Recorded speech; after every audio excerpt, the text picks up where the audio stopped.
पहलगाम न सिर्फ इसलिए मशहूर है कि ये बहुत खूबसूरत है, बल्कि इसलिए मशहूर है पहलगाम ने जब मिलिटेंसी पीक पे थी, जब हालात यहाँ बहुत खराब थे, तब भी जम्मू कश्मीर के भाईचारे को जिंदा रखा, क्योंकि कभी भी जो अमरनाथ जी की यात्रा जाती है वो इन लोगों ने उसको जिंदा रखा।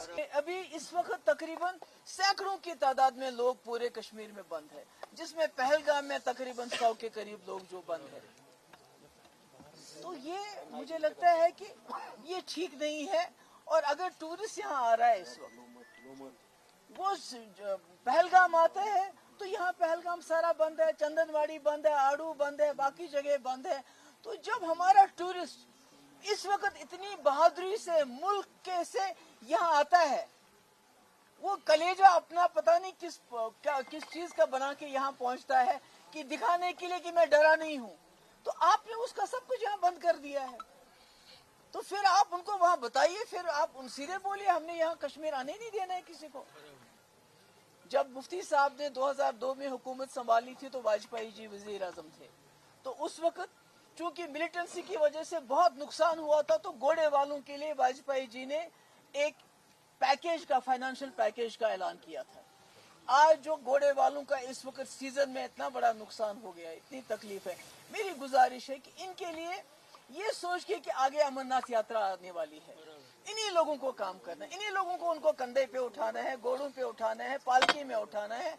तो इसका ध्यान रखते हुए जो हमारे घोड़े वाले हैं उनकी कुछ मदद की जाए फाइनेंशियल, जो होटल वाले हैं, टैक्सी वाले हैं, सोमो वाले हैं, या दूसरे जो इस इंडस्ट्री के साथ जुड़े हुए हैं, उनका जो लोन पे इस साल का कम से कम इंटरेस्ट माफ होना चाहिए। मैं होम मिनिस्टर साहब से कहना चाहती हूँ, जो हमारा बकरवाल तक का है, ट्राइबल जो गाय भैंस चराते बेचारे, इनका इसी पे गुजारा है, इनको आर्मी के लोग जंगलों में जाने, ये कहाँ लेके जाएंगे भेड़ बकरियां। देखिए, आपको सिक्योरिटी की परवाह है, हम कोई इस वक्त ब्लेम गेम नहीं करना चाहते हैं, हम बहुत सवाल कर सकते हैं पर हम कोई सवाल नहीं करना चाहते, क्योंकि मैं नहीं चाहती हूँ कि इस वक्त जो इतना बड़ा हादसा हो गया इसमें हम एक दूसरे को कसूरवार ठहराए। अगर सिक्योरिटी तो ठीक है, मगर ये बेचारे बकरवाल कहाँ जाएंगे, ये अपनी भेड़ बकरियां लेके कहाँ जाएंगे। जम्मू से लेके आ रहे हैं इस वक्त, जंगलों में इनको जाने नहीं देते हैं, इन पे इल्जाम लगाते हैं जी आप मिलिटेंटों को खाना खिलाते हो, इनके पास अपने खाने के लिए जहर नहीं है तो उनको क्या खिलाएंगे। कि आप कश्मीर के लोगों ने दिखा दिया, उनको जो करना था कर लिया, प्रोटेस्ट भी किया, हड़ताल भी की, खून भी दिया, सब कुछ दिया। अब आपके साथ वो इस हद तक कोऑपरेट करने के लिए तैयार हैं कि आप उनको थानों पे बुलाते हैं, वो आ जाते हैं। मगर अभी इन्हीं दिनों में 2 हादसे हुए, एक बांडीपोरा में जो वहां का अल्ताफ लाली, जिसको थाने पे बुलाया गया, बहन के साथ गया, बहन को वापस भेजा गया और उसके बाद उसकी लाश। इसी तरह कल कुलगाम में टंगमर्ग में एक हादसा हुआ, इम्तियाज मागरे, उसको आर्मी ने बुलाया, अपने साथ लेके गए और उसके बाद कल दरिया में उसकी लाश।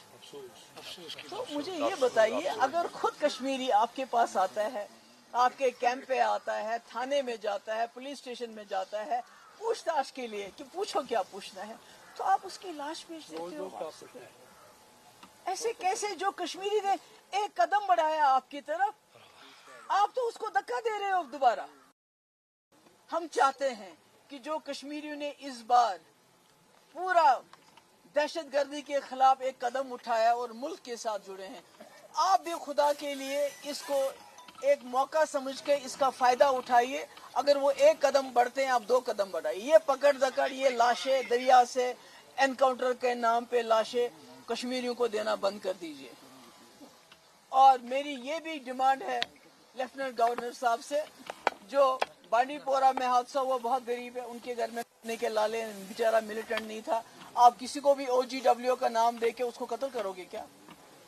कल जो आपने इम्तियाज को उधर मार दिया, वो भी बहुत गरीब है। जब तक आप उसकी इंक्वायरी करेगी, कम से कम इन फैमिलीज को कंपनसेशन मिलना चाहिए। Have a nice time.